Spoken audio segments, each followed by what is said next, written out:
Do you know the Bible prophesies that there will be a 1,000,000-man army come from the east? That speaks of China. And that the Euphrates River will dry up so that this army can pass over into Israel? Did you know in the last few years something supernatural has taken place and the Euphrates River has dried up? Don't take my word, go home and Google it. You will see that unexplainedly the Euphrates River that has flowed forever has dried up, fulfilling biblical prophecy. What about Ezekiel 38? Ezekiel 38 talks about two countries, Gog and Magog. The Bible, before it was even in existence, prophesied Russia.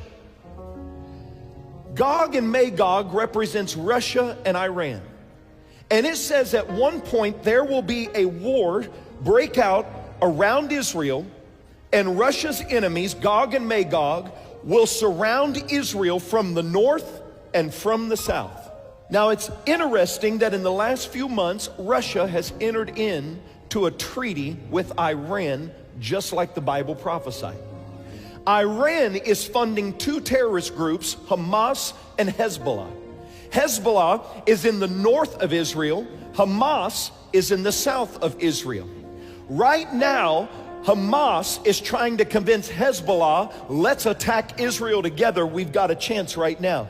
That would be the fulfillment of Ezekiel 38 of when these enemies surround Israel. You say, what happens? Well, the Bible says that God will supernaturally step in and he will defend Israel and he will defeat all their enemies.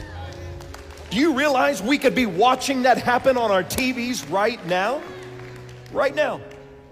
The question is, will the rapture take place before this or just after?